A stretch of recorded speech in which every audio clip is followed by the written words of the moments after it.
What is going on, guys? Metaphor dropped a 67 kill world record, and we're going to be breaking it down with Coach Lightsfire here today. One of the things I want to point out really quickly before you guys get into the gameplay is that this is a very body lobby, and while it is a body lobby, we're going to talk about how you can utilize bot lobbies, because everybody ends up getting into body lobbies from time to time, but a lot of people don't even know when to notice them, or they kind of just realize that, oh, that was a body lobby after they played the game or after they won the game. So what we're going to be talking about is him noticing this and then ends up dropping a banger. So this is really, really important, guys, because you can utilize the lobbies that are a lot of a lower KD demographic, and you can fly through them a little bit more and make even more mistakes, but they actually work in your favor because the lobby isn't as good. Another thing that I want to talk about is the 3 things that I really want you to pay attention to before we get into the game.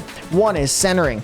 If you guys don't know what centering it is just the act of aligning that center dot up before you aim and shoot. He's incredible at it, so pay attention to his centering. Another thing is watch his rotations. There are some rotations that are absolutely incredible, and there's some rotations that nearly got him killed. So we're going to be breaking that down as well. Another thing that I really want to talk about is his pacing. His pacing starting off was really good, and very quickly it turned really, really poor. So guys, I want you to understand you could still drop a really high kill gameplay while not having the best pacing, and the lobby does have to stay alive for you to do so, but you can utilize it later in the game, and we'll talk about that here in a second. So guys, let's get right into the gameplay right now.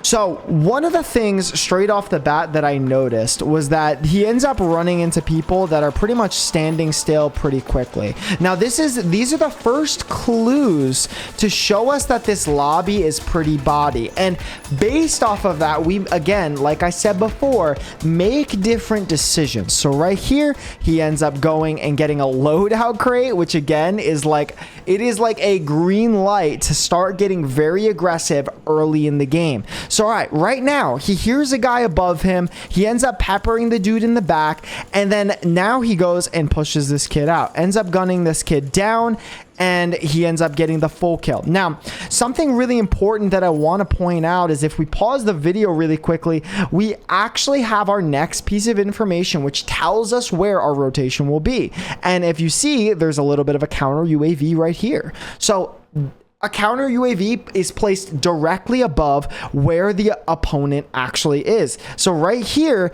this guy is right next to him, and this gives us the information for him to go and push the next guy.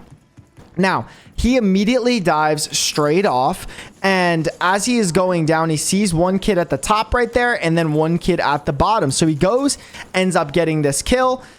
He's looking to see if the guy is going to over challenge, but decides to go up the zip line. Now, this is a good decision no matter what. Going up to the zip line to the top of the building, unless they're absolutely camping the top of the tower, getting height is always going to benefit you. It is super, super important that you guys make sure you're getting height. Now, I want to talk about this really quick decision right here. I think a lot of people would have chose to challenge the gunfights right below them rather than challenging this right over here, where we actually just a previous second ago saw that there was a recon going off. So he decides to go for these guys right over here, because even though there's a guy below him, it could only be one guy, whereas right over here, odds are, since he's in quads, this is a team of 4. Now, this is actually where things start to get a little hairy and start to go a little bit downhill. So he ends up getting precision airstrike, and he hesitates a little bit to see if he can get one of them down. Now, the play that he made might look really silly,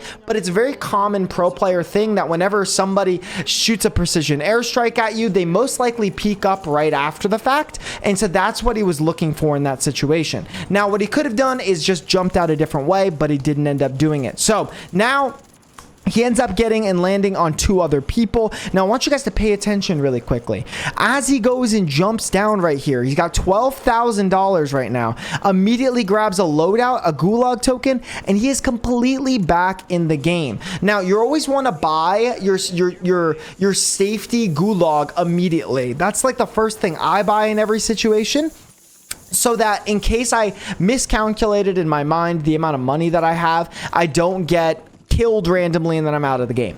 So that's something I always typically do, and just my recommendation right there. So now, how do we know to rotate where he is going to rotate? So right now, as you can see, and I have to pull up my little circle right over here, he literally sees this loadout dropping right over there. So that's our next piece of information. The other thing is that good players rotate towards balloons, and I highly recommend that you start to do that in your gameplay. Start rotating towards balloons. If you're not utilizing balloons to their maximum capacity, you're playing at a disadvantage, because you could just hit the balloon, land on top of a building, and challenge the gunfight. And it is the best way to get around the map very quickly while also finding people. So, all right. Now he goes on down. As you can see on the mini map, we do see an opponent right down there, and he goes and he pushes this kid. There's a bomb drone flying at him, which is a terrifying sight in every situation. And he goes and he kind of flies on through. He hears a guy to his left, hears a guy to his right, smokes out so he can't get double pinched. That's a really good play right there. Ends up cracking this kid and pushes the other guy. You see how in this gameplay, and he will continue to do this, a lot of the players are challenging him one by one. Nobody's really stacking him. This is also a sign that the lobby is body and that you can utilize it to your advantage. If everybody's challenging one-on-one gunfights pretty much in every situation, it's almost as if you're playing solos with more kills. It's just the best way to go and get people who to just... You kill their teammate, they funnel you. You kill their teammate, they funnel you one by one by one. But the moment that somebody starts stacking, you kind of have to pedal it back a little bit. And right here, he's even pushing people, and like every gunfight, again, centered his shots really well right there, but every gunfight is pretty much a one-on-one. And that's his goal right now. So he chucks down a smoke because he runs into the building. He ends up getting these two people. Beautiful centering right there. Again, he just kind of flicked because he's on mouse and keyboard, and ends up getting this whole team. And so this is a really good opportunity right now for him to go and start getting aggressive. So he uses his portable redeploy drone to then go and fly on over towards his next piece of information, the bounty. So again, he's got information to information to information to information. And when he doesn't know what to do, he's typically going towards a balloon. It's a very, very common play style for somebody who plays on a professional level. So ends up getting one kid down and flies at this other kid. He's not really worried about loot right now, guys. I know that irks some people that are watching this, but the reason that he's not worrying too much about loot is because this lobby is really bad. They're not even taking his plates down. He's got 15 plates. He has a gas mask right now. He has 2 smokes and a throwing knife. What really more do you need right now? He has the information for more kills, so there's no reason for him to be worrying about loot. So all right, so he goes, he pushes on over, ends up getting this guy killed. And another thing I wanted to touch on really quickly is that he has a really aggressive class setup. I think the mistake a lot of people make is that they'll have some sort of like, I don't know, tac revolver, LMG, and they're lugging it around the map in a meta where the assault rifle is the meta. While that might be your most comfortable gun, if you could just get yourself comfortable with a different gun like the STG, you're most likely going to get higher kills, because right now he's using 2 metas that are very, very, very quick. Now, he ends up getting these 2 kills here, and if we play back the recording just a few seconds, he has the information after he hits the balloon that there is a buyback right on over here. So that tells us that there are people there. He ends up flying back and ends up gunning these kids down. So this is really, really good. This is a crazy lobby, and I want you to pay attention right now to this double buy that he uses. He uses his money. He doesn't buy a UAV, which most of you guys would do in that situation, and instead buys a redeploy balloon. Why would he do that? Because using this balloon, he is able to fly over this area completely, looking over everything, and then decide where he wants to go. And I want to go back for 2 seconds. Forgive me for kind of rewinding the video. But as he goes and he hits the balloon right here, okay?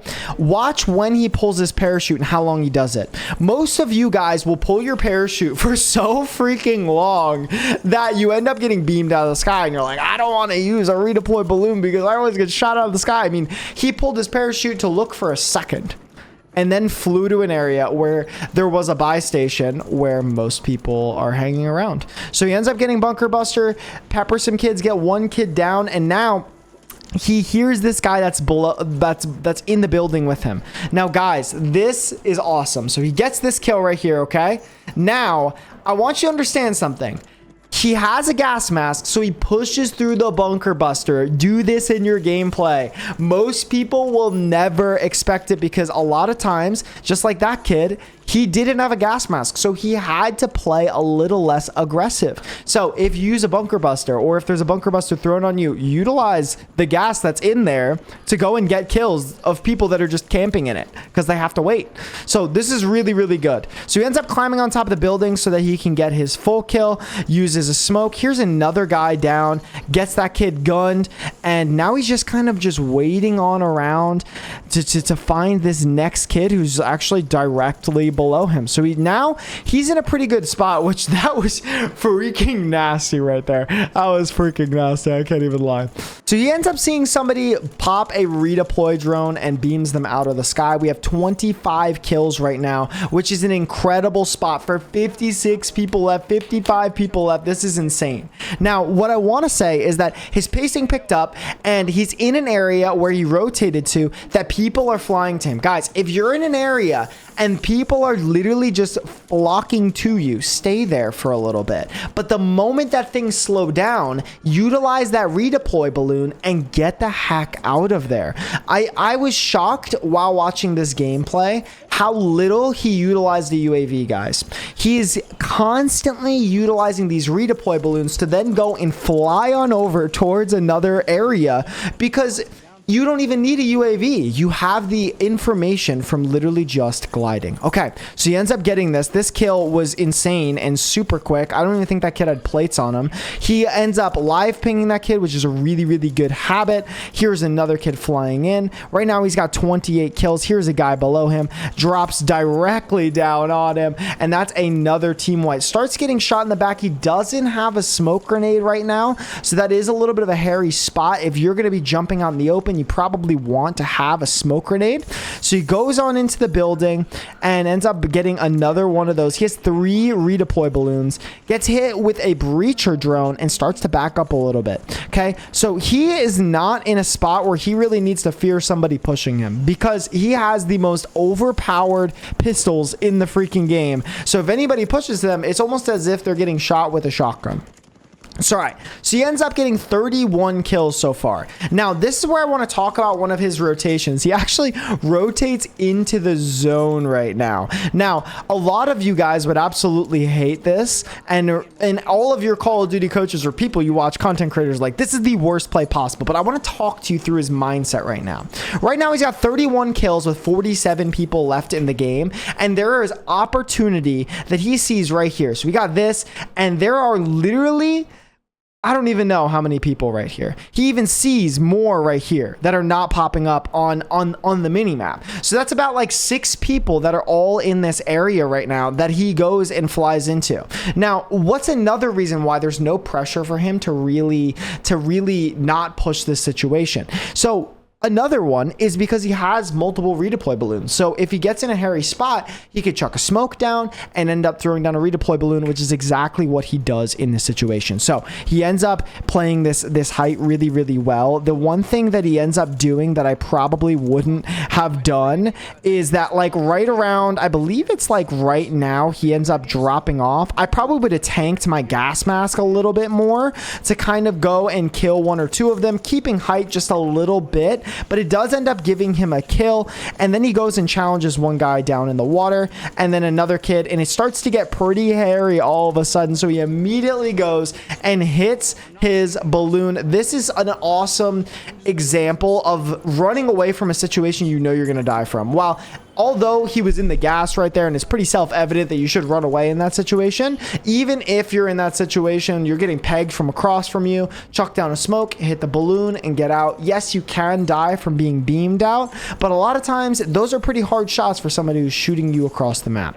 So, all right, so he's got people that are flying on in. He ends up getting one down and sees that a whole team is right here. Again, I want you guys to continue to pay attention to his centering right now, guys. It is absolutely impeccable. It's not going to be something something I talk about too much for the rest of this video, but I want you to understand, and like right there, like he is constantly centering first, then aiming and shooting. It's just helping him get quicker kills just constantly. All right, so he's looking for this last guy. Right now he's got 36 kills, which is absolutely nuts for 42 people left. It's literally an absolute banger of the game. This kid ends up deciding to go and balloon out of the situation. He decides he wants to do the same thing. He knifes to cancel the animation, and now he's going and flying on over. So again, pay attention. He's flying through, and what is he doing? He's looking for opponents. Now, guys, this landing would not have been something that I would have done in this situation. So he ends up landing a little bit low on these people right over here. Now, again, sorry, apologize. That is the worst square possible. There is a situation right here where there are multiple different people, and there's an opportunity to get these kills, but you want to make sure that you're actually landing in a bit of a better spot. So like, what could he have done a little bit differently? Maybe instead he actually could have landed directly below at this building. Another thing is that if you're going to land down on somebody, you probably want to block your body. So right here, you can land down on here and then even stand up and beam both of these kids. So there's opportunity everywhere. Sometimes it's really hard to make that decision in the moment. So these things happen. I do this all the time. He put himself in a bad spot and it nearly broke his game. So I understand his thought process. Right here, he's trying to get the most amount of kills the fastest possible so that he can break a record. But it's always good practice to position yourself well in these types of situations. So he ends up getting 2 of them. They choked. They choked tremendously. Those gamers choked tremendously. So he gets a gas mask. He takes the time to loot because he actually needs to loot right now. A lot of times we do needless looting. He ends up getting hit by the mortar. And now what is he doing? He's going to go and hold some people that are going to be pushing out of the zone right now. So ends up getting 1 kill down. He hears a guy next to him and sees a guy across from him. Excuse me. So he ends up getting this kid down inside the zone, knowing that the gas is going to kill him. He's actually 3 threat on bounty, which is something I wonder if he did notice in this situation. And so this is actually where things also start to get pretty darn crazy. He plays very aggressive. And the reason that he plays so aggressive is because, again, he's trying to break this record. And these players are very, very body. But right now, he's positioning himself in probably one of the worst spots and the spots I see most players die in. You're in the water, and there's not much of a rotation for you. While you can get a lot of these kills, this team right over here that's on top of this building right here, these guys are going to be the ones that are actually holding them. And that's a really difficult situation to be in. So let's talk about this rotation out. He ends up grabbing a smoke grenade, which is really, really smart play, cancels the animation. Now he's pushing up top. This play was so good, guys. He used his gas mask. A lot of times, guys, you have a gas mask and you don't end up using it. Gas plays are really difficult and sometimes you mess them up, but it's really good to try to get in the habit of. Now, those people ended up holding him, but for some reason he shot like a launcher or something and he didn't end up shooting Metaphor. So Metaphor ended up getting out of this situation right here. And now he's just trying to rotate in a safe way where he's not going to rotate into an entire team, but that he's going to be able to get out of the situation. Now, this was crazy. This kid, he absolutely just one-shotted because that kid must have been downed in some way. And Metaphor is just trying to get out right now with his life. So he ends up pushing on out. He doesn't have much room to go, and he's almost fully out of the zone. Now, he's still playing the edge of the zone because other people are also most likely going to be rotating out in this situation. So he's still going to be playing this. Notice how he's using those little barricades up front to kind of block his body. He didn't stand in between them. And he ends up getting 2 of those kids killed right over there, and he's looking for the last kid. Now, we have the information that there's 1 guy left, so he does end up full sending on through. We do hear this guy right around the corner and he full sends. Now, that was almost pretty, it was pretty risky right there. He almost got absolutely torched right there because in the gameplay, which again, I'm going to be linking in the description below, you will be able to hear that there is another guy on the opposite side. So it was a risky gunfight, but again, this lobby isn't as good. So they're not going to be hitting all of their shots. They're going to be hitting some of them. So, all right, now we have to rotate really freaking far. And this is one of those situations where there's 20 people left. He's got 49 kills. And I don't know if at this point he's even thinking, can I break the record? I think he's like, all right, I'm just going to try to drop like a 50. Maybe if I can get to a 60, that would be insane. And so he goes and ends up killing somebody who's literally standing still, and then just absolutely hits the nastiest freaking flick 3-piece versus the absolute bodiest players of all time. So what should he do right now? He should go to the buy station, and he should end up buying one of those redeploy balloons so that he can get ahead of the zone. So that's what he ends up doing. He ends up buying the redeploy balloons. He gets ahead of the zone, buys a bunker buster, which is a really good play.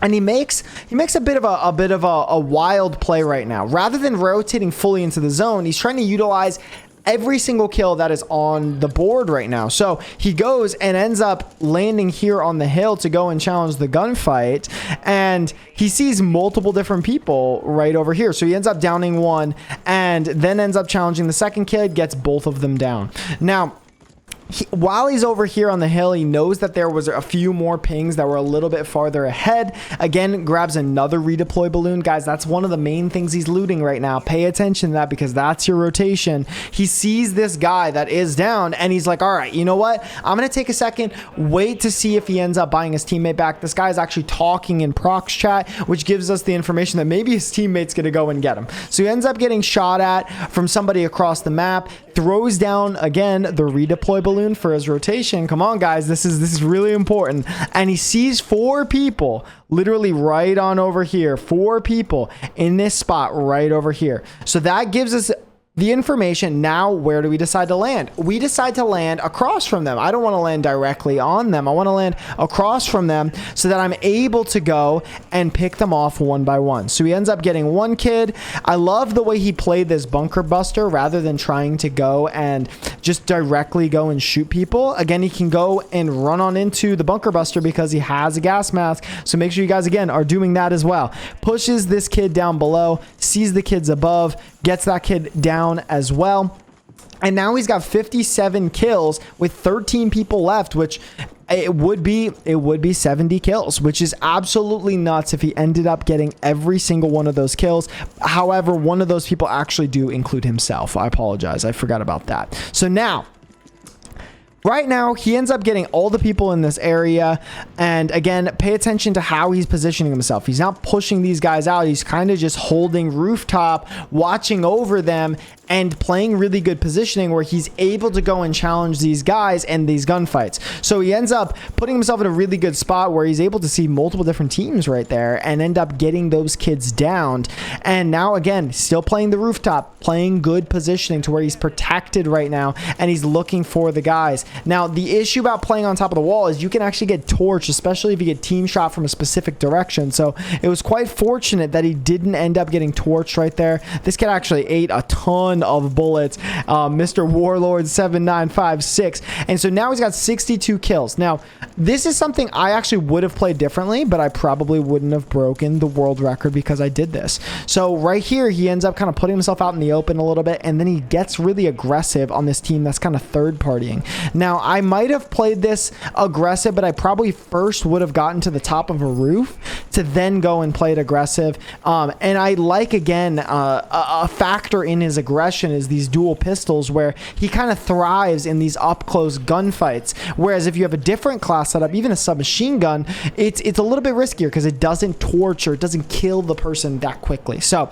right here, he's pushing below this team right on over here, and now he's going to get to the top of the building. He chows this last team out, gets the first guy down, and now what he's thinking through, which I'm actually going to kind of skip through a little bit, is he wants to try to get the last person back. There's no buy station or anything like that, but he's trying to get 68 kills because he believes that the world record is 67, so he wants to get one higher. So he isn't able to end up finding it, and it's kind of just, gonna make the video a little bit longer. So what I'll talk about is this decision. He ends up pushing himself up to the top of the building, and he's kind of out in the open right there. Like, it is risky. The guy's on top of the building. He has the information that the guy's on top of the building, and he still decides to just stand there. So it's really important to understand that you're not putting yourself out in the open a little bit too much in situations like that. But that is it. He ends up getting 67 67 kills in solo quads, breaks the world record, guys.